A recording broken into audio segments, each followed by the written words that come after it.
ನಮಸ್ಕಾರ. News 18 digital ಕಂಟೆಂಟ್ಗೆ ಸ್ವಾಗತ. ನಾನು ಧನುಶ್ರೀ ಪೂಜಾರಿ. ವೀಕ್ಷಕರೇ, ನಮ್ಮಲ್ಲಿ ಕೊರೋನಾ ಆರ್ಭಟ ಯಾವ ರೀತಿ ಇತ್ತು ಅಂತ ನಾವು ಕಣ್ಮುಂದೆ ಕಣ್ಣಾರೆ ನೋಡಿದ್ದೀವಿ. ಸಾಕಷ್ಟು ಸಾವು ನೋವುಗಳಾಗಿರೋದು ಕೂಡ ನೋಡಿದ್ದೀವಿ. ಎಲ್ಲಿವರೆಗೂ ಅಂತಂದ್ರೆ ಒಂದು ತುತ್ತು ಅನ್ನಕ್ಕೂ ಕೂಡ ಪರದಾಡುವಂತಹ ಪರಿಸ್ಥಿತಿ ಆ ಕೋವಿಡ್ ಸಂದರ್ಭದಲ್ಲಿ ಉಂಟಾಗಿತ್ತು. ಮನೆಯಿಂದ ಹೊರಗಡೆ ಹೋಗೋ ಹಾಗಿಲ್ಲ, ಕೈಯಲ್ಲಿ ದುಡ್ಡಿದೆ, ಆದ್ರೆ ಏನೋ ಗ್ರೋಸರೀಸ್ಗಳನ್ನ ಪರ್ಚೇಸ್ ಮಾಡೋಕ್ಕಾಗ್ತಿರಲಿಲ್ಲ. ಲಿಟ್ರಲಿ ಯಾವ ರೀತಿ ಅಂತಂದ್ರೆ ಈ ಕೊರೋನಾದಿಂದಾಗಿ ಇಡೀ ವಿಶ್ವವೇ ನಲಿಗೆ ಹೋಗಿತ್ತು, ಅತಂತ್ರ ಆಗಿ ಹೋಗಿತ್ತು ಅನ್ನುವಂಥ ಪರಿಸ್ಥಿತಿ ಇತ್ತು. ಸೊ ಈಗ ಕೊರೋನಾ ಆಯಿತು, ಅದಾದ್ಮೇಲೆ ಕೆಲ ತಿಂಗಳ ಹಿಂದೆಯಷ್ಟೇ ನಮ್ಮ ನೆರೆಯ ಆಂಧ್ರ ಪ್ರದೇಶ, ತೆಲಂಗಾಣದಲ್ಲೂ ಕೂಡ ಕೊರೋನಾ ಅಬ್ಬರ ಶುರುವಾಗಿದೆ ಅನ್ನುವಂಥ ಸುದ್ದಿ ಬಂತು. ಆದರೆ ಲಕ್ಕೀಲಿ ನಮ್ಮ ಗೌರ್ಮೆಂಟ್ ಏನಿದೆ, ಆರೋಗ್ಯ ಇಲಾಖೆ ಎಸ್ಪೆಷಲಿ ನಿಗಾ ವಹಿಸ್ತಿತ್ತು. ಅದಾದ್ಮೇಲೆ ಎಬೋಲಾ ಅನ್ನುವಂಥ ಸೋಂಕು, ಅದು ಆಫ್ರಿಕಾದಿಂದ ಬಂದವರು, ಅಲ್ಲೂ ಕೂಡ ನಮ್ಮ ದೇಶದಲ್ಲೂ ಕೂಡ ಸಾಕಷ್ಟು ಪ್ರಕರಣಗಳು, ಕರ್ನಾಟಕದಲ್ಲೂ ಕೂಡ ಕಾಣಿಸ್ಕೊಳ್ಳೋಕೆ ಶುರುವಾಗುತ್ತೆ ಅನ್ನುವಂತಹ ಮಾತುಗಳಿತ್ತು. ಸೊ ಅದಕ್ಕೂ ಕೂಡ ಈ ಏರ್ಪೋರ್ಟ್ಗಳಲ್ಲೆಲ್ಲ ಕೂಡ ಹೆಚ್ಚಿನ ತಪಾಸಣೆಯನ್ನ ಮಾಡೋಕೆ ಶುರು ಮಾಡಿದ್ರು, ಮ್ಯಾಂಡೇಟರಿಲಿ ಟೆಸ್ಟ್ ಮಾಡುವಂಥದ್ದು ಶುರು ಮಾಡಿದ್ರು. ಒಂದು ರೀತಿಯಲ್ಲಿ ಒಳ್ಳೆಯ ನಿರ್ಧಾರಗಳನ್ನ ಆರೋಗ್ಯ ಇಲಾಖೆ ಮಾಡಿದ್ರಿಂದ ನಾವೀಗ ನೆಮ್ಮದಿಯಾಗಿ ಖುಷಿಯಾಗಿದ್ದೀವಿ. ಬಟ್ ಈಗ ನೆಮ್ಮದಿಗೆ ಕಲ್ಲು ಹಾಕುವಂಥ ಕೆಲಸವನ್ನ H1N1 ಮಾಡ್ತಾ ಇದೆ. ಕಾರಣ ನಮ್ಮ ರಾಜ್ಯದಲ್ಲಿ H1N1 ಸೋಂಕು ಏನಿದೆ ಅತಿ ಹೆಚ್ಚಿನ ಸಂಖ್ಯೆಯಲ್ಲಿ ಸ್ಪ್ರೆಡ್ ಆಗ್ತಾ ಇದೆ.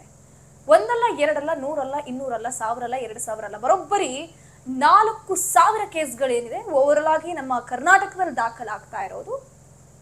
ಅದರಲ್ಲೂ ಅತಿ ಹೆಚ್ಚಿನ ಆತಂಕಕಾರಿ ವಿಚಾರ ಏನಪ್ಪಾ ಅಂತಂದ್ರೆ ಬೆಂಗಳೂರಿನಲ್ಲಿ ಇದ್ದಕ್ಕಿಂತಂತೆ ಅತಿ ಹೆಚ್ಚಿನ ಸಂಖ್ಯೆಯಲ್ಲಿ ಈ H1N1 ಸೋಂಕಿನ ಜ್ವರ ಏನಿದೆ ಅತಿ ಹೆಚ್ಚಿನ ಸಂಖ್ಯೆಯಲ್ಲಿ ಸ್ಪ್ರೆಡ್ ಆಗ್ತಾ ಇದೆ.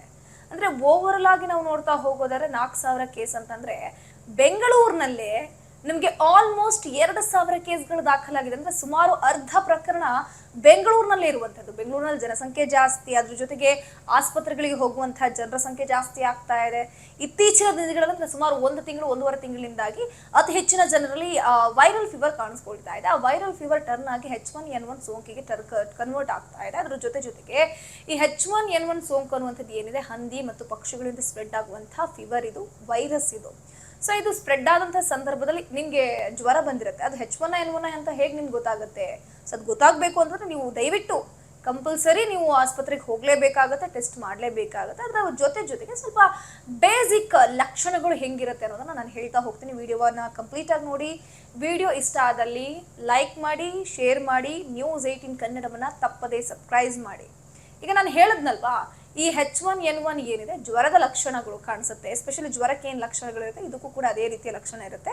H1N1 ಸೋಂಕಿನ ಜ್ವರ ನಿಮಗೆ ಬಂತು ಅಂತಂದ್ರೆ ಮೊದಲಿಗೆ ಆಬ್ವಿಯಸ್ಲಿ ಜ್ವರ ಇದ್ದೇ ಇರುತ್ತೆ. ಅತಿ ಹೆಚ್ಚಿನ ತಾಪಮಾನದಲ್ಲಿ ಜ್ವರ ಇರುತ್ತೆ. ಅದ್ರ ಜೊತೆಗೆ ಕೆಮ್ಮು, ಡ್ರೈ ಕಾಫ್ ಇರುತ್ತೆ, ಗಂಟ್ಲು ನೋವಿರುತ್ತೆ, ನೆಗಡಿ ಆಗುತ್ತೆ, ಮೂಗು ಕಟ್ಟುತ್ತೆ. ಅದರ ಜೊತೆಗೆ ಸಾಮಾನ್ಯದ ನಾರ್ಮಲ್ ಫೀವರ್ ಅಂತ ತಕ್ಷಣ ಉಸಿರಾಟದ ಸಮಸ್ಯೆ ಎಲ್ಲ ಅಷ್ಟೊಂದು ಮಟ್ಟಿಗೆ ಬರೋದಿಲ್ಲ. ಬಟ್ ಇದರಲ್ಲಿ ಎಸ್ಪೆಷಲಿ ಉಸಿರಾಟದ ಸಮಸ್ಯೆ ಬರುತ್ತೆ, ನೋಸ್ ಬ್ಲಾಕ್ ಆಗುತ್ತೆ, ಉಸಿರಾಟಕ್ಕೆ ಕಷ್ಟ ಆಗುತ್ತೆ ಅನ್ನುವಂಥ ಪರಿಸ್ಥಿತಿ ಬರುತ್ತೆ. ಅದ್ರ ಜೊತೆಗೆ ಜ್ವರ ಬಂದ ತಕ್ಷಣ ಮೈಕೈ ನೋವು, ಬೆಡ್ಡಿಂದ ಏಳೋಕೆ ಆಗದೇ ಇರುವಂತಹ ಪರಿಸ್ಥಿತಿ ಇಲ್ಲಿ ಬರುತ್ತೆ. ಅಂದ್ರೆ H1N1 ಸೋಂಕಿಗೆ ನೀವು ತುತ್ತಾದ್ರೆ, ನಿಮಗೆ ಜ್ವರ ಇತ್ತು ಅಂತಂದ್ರೆ, ನಿಮಗೆ ಬಾಡಿ ಪೇನ್ ಇದೆ, ಬೆಡ್ಡಿಂದ ಏಳೋಕೆ ಆಗ್ತಿಲ್ಲ ಅಂತಂದ್ರೆ ಅದು ಆಲ್ಮೋಸ್ಟ್ ಅದು H1N1 ಇರಬಹುದು ಅನ್ನುವಂಥದ್ದು ಕೆಲ ತಜ್ಞರ ಮಾಹಿತಿಯ ಪ್ರಕಾರ ನಾವು ಆದಷ್ಟು ಜ್ವರ ಬಂದ ತಕ್ಷಣ ಮೈಕೈ ನೋವಾಗ್ತಿದೆ, ನೆಗಡಿ ಇದೆ, ಕೆಮ್ಮಿದೆ, ಗಂಟ್ಲು ನೋವಿದೆ ಅಂತಂದಾಗ ದಯವಿಟ್ಟು ಮೊದಲು ನಾವು ಆಸ್ಪತ್ರೆಗೆ ಹೋಗಲೇಬೇಕಾಗುತ್ತೆ. ಅಲ್ಲ, ವೈರಲ್ ಫೀವರ್ ಇರ್ಬೋದು, ಅದನ್ನ H1N1 ಅಂತ ನಾವೇ ಥಿಂಕ್ ಮಾಡಬೇಕು ಅಂತ ನೀವು ಅನ್ಕೊಂಡ್ರೆ ಇನ್ ಕೇಸ್ ನಿಮ್ಮ ದುರಾದೃಷ್ಟಕ್ಕೆ ಅದು H1N1 ಆಗಿರಲೂಬಹುದು. ಸೊ ಹಾಗಾಗಿ ಯಾರಿಗೆಲ್ಲ ಜ್ವರ ಬರುತ್ತೆ, ಯಾರಿಗೆಲ್ಲ ವೈರಲ್ ಫೀವರ್ ಬರುತ್ತೆ, ದಯವಿಟ್ಟು ಹತ್ತಿರದ ಆಸ್ಪತ್ರೆಗೆ ಹೋಗಿ ಟ್ರೀಟ್ಮೆಂಟ್ ಅನ್ನ ಪಡ್ಕೊಳ್ಳಿ. ಅದು ನೀವು ಗೊತ್ತು ಮಾಡ್ಕೊಳ್ಳಿ, ಇದು ನಿಮ್ಗೆ ಏನಾಗಿರೋದು ವೈರಲ್ ಫೀವರ್ ಅಥವಾ H1N1 ಅಂತ. ಅದ್ರ ಜೊತೆಗೆ ಬೆಂಗಳೂರಿನಲ್ಲಿ ಅತಿ ಹೆಚ್ಚಿನ ಸಂಖ್ಯೆಯಲ್ಲಿ ದಾಖಲಾಗ್ತಾ ಇದೆ. ಸೊ ಅದರ ಜೊತೆಗೆ ಹುಬ್ಬಳ್ಳಿಯಲ್ಲೂ ಕೂಡ ಒಟ್ಟು 10 ರಿಂದ 15 ಪ್ರಕರಣಗಳು ದಾಖಲಾಗಿದೆ. ಸೊ ಹಾಗಾಗಿ ಆರೋಗ್ಯ ಇಲಾಖೆ ಎಚ್ಚೆತ್ತುಕೊಂಡಿದ್ದು ಸಪರೇಟ್ ಆಗಿರುವಂತಹ ವಾರ್ಡ್ಗಳನ್ನು ಕೂಡ ಮೀಸಲು ಇಡಲಾಗಿದೆ. ಆರೋಗ್ಯ ಇಲಾಖೆಯವರು ಕೂಡ ಆದಷ್ಟು ಸ್ಟ್ರಿಕ್ಟ್ ಆಕ್ಷನ್ಗಳನ್ನ ತೆಗೆದುಕೊಳ್ತಾ ಇದ್ದಾರೆ. ಮೊನ್ನೆ ಅಷ್ಟೇ ಬೆಂಗಳೂರಿನಲ್ಲಿ ಒಂದು ಶಾಲೆಯಲ್ಲಿ, ಪ್ರೈವೇಟ್ ಸ್ಕೂಲ್ನಲ್ಲಿ H1N1 ಸೋಂಕು ವಿದ್ಯಾರ್ಥಿಗಳಲ್ಲಿ ಕಂಡು ಬಂದಿತ್ತು. ಕೊರಿಯರ್ ಥ್ರೂ ಅದು ಬಂದಿತ್ತು ಅನ್ನುವಂತಹ ಮಾಹಿತಿ ಕೂಡ ಇದೆ.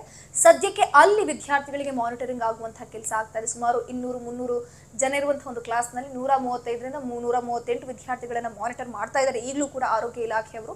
ಅದ್ರ ಜೊತೆಗೆ ಅಲ್ಲೂ ಕೂಡ ಸರ್ಕಾರ ಒಂದು ಗೈಡ್ಲೈನ್ಸ್ ಅನ್ನು ಕೊಟ್ಟಿದೆ ಸ್ಕೂಲ್ನವರಿಗೆ. ಏನಪ್ಪಾ ಅಂತಂದ್ರೆ ಮಕ್ಕಳಿಗೆ ಜ್ವರ ಬಂದ್ರೆ ದಯವಿಟ್ಟು ಟೆಸ್ಟ್ ಮಾಡಿಸಿ, ಅದ್ರ ಜೊತೆಗೆ ಆ ಮಕ್ಕಳಿಗೆ ಏನಾಗಿದೆ ಅನ್ನೋದು ದೃಢಪಡೋ ತನಕ ಅವರನ್ನ ಬೇರೆಯವರ ಜೊತೆ ಮಿಂಗಲ್ ಆಗೋದಕ್ಕೆ ಬಿಡಬೇಡಿ. ಅದ್ರ ಜೊತೆಗೆ ಕೆಮ್ಮಿದೆ, ಮತ್ತೊಂದಿದೆ, ಮಗದೊಂದಿದೆ ಅಂತಂದಾಗ ಮಾಸ್ಕ್ ಧರಿಸಕ್ಕೆ ಹೇಳಿ ಸ್ಕೂಲ್ ಬಸ್ಸಲ್ಲಿ ಹೋಗುವಂತಹ ಸಂದರ್ಭದಲ್ಲಿ ವಿದ್ಯಾರ್ಥಿಗಳು ಮಾಸ್ಕ್ ಧರಿಸಬೇಕು ಅಂತ ಆರೋಗ್ಯ ಇಲಾಖೆ ಸೂಚನೆ ಕೊಟ್ಟಿದೆ. ಅದ್ರ ಜೊತೆಗೆ ಎಸ್ಪೆಷಲಿ ಪೋಷಕರು ಎಚ್ಚರಿಕೆಯಿಂದ ಇರಬೇಕು. ಪೋಷಕರು ಆಸ್ ವೆಲ್ as ಶಿಕ್ಷಕರು ಇಬ್ಬರೂ ಕೂಡ ಮಕ್ಕಳ ಮೇಲೆ ನಿಗಾ ವಹಿಸಬೇಕಾಗುತ್ತೆ. ಯಾಕಂದ್ರೆ ಮಕ್ಕಳಲ್ಲಿ ಏನಾದ್ರು ಕೊಂಚ ಆರೋಗ್ಯದಲ್ಲಿ ಬದಲಾವಣೆಗಳು ಕಂಡು ಬಂತು ಅಂತಂದ್ರೆ ದಯವಿಟ್ಟು ನೀವು ಆಸ್ಪತ್ರೆಗೆ ಸೇರಿಸಬೇಕಾಗುತ್ತೆ. ಸೇರಿಸಿ ಟ್ರೀಟ್ಮೆಂಟ್ ಕೊಡೋದ್ರ ಜೊತೆಗೆ ಎಕ್ಸಾಕ್ಟ್ಲಿ ಏನಾಗಿದೆ, ಇದು H1N1 ಅಥವಾ ಸಾಮಾನ್ಯ ಜ್ವರನ ಅಂತ ಪರಿಶೀಲಿಸಿ ಅದಾದ್ಮೇಲೆ ಮಕ್ಕಳಿಗೆ ಕಡ್ಡಾಯವಾಗಿ ರಜೆ ಕೊಡಬೇಕಾಗುತ್ತೆ. ಇನ್ ಕೇಸ್ ಜ್ವರ ಬಂತು ಅದು H1N1 ಅಂತ ಆಗಿದ್ದಲ್ಲಿ ಅವರಿಗೆ ಕಡ್ಡಾಯವಾಗಿ ರಜೆಯನ್ನ ಕೊಟ್ಟು ಅವರ ಆರೋಗ್ಯದ ಮೇಲೆ ನಿಗಾ ಇಡಬೇಕಾಗುತ್ತೆ. ಅದ್ರ ಜೊತೆಗೆ ಯಾರಿಗೂ ಕೂಡ ಅದು ಸ್ಪ್ರೆಡ್ ಆಗದ ರೀತಿಯಲ್ಲಿ ನೀವು ಮಗುವಿನ ಸೇಫ್ಟಿ ಜೊತೆಗೆ ಐಸೋಲೇಷನ್ ಅನ್ನುವಂಥದ್ದು ಕೂಡ ಮಾಡಬೇಕಾಗುತ್ತೆ. ಸೊ ಇದು ಈಗ ನಮ್ಮ ರಾಜ್ಯದಲ್ಲಿ ಹಬ್ಬುತ್ತಿರುವಂತಹ H1N1 ಲಕ್ಷಣಗಳು ಆಸ್ ವೆಲ್ as ಎಲ್ಲೆಲ್ಲಿ ಪ್ರಕರಣಗಳು ಆಗಿದೆ ಅನ್ನುವಂಥದ್ದು. ದಯವಿಟ್ಟು ಎಲ್ಲರೂ ಕೂಡ ಆರೋಗ್ಯದ ಮೇಲೆ ನಿಗಾ ಇಡಿ. ಧನ್ಯವಾದ.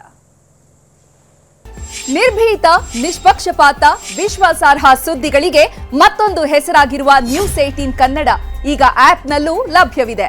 ದಯವಿಟ್ಟು ಇಲ್ಲಿರುವ QR ಕೋಡ್ ಅನ್ನು ಸ್ಕ್ಯಾನ್ ಮಾಡಿಕೊಂಡು ಆಪ್ ಡೌನ್ಲೋಡ್ ಮಾಡೋದಕ್ಕೆ ಮರಿಬೇಡಿ. ನಿಮ್ಮ ಬೆಂಬಲ ಹೀಗೆ ಸದಾ ನಮ್ಮೊಂದಿಗಿರಲಿ. ಧನ್ಯವಾದ.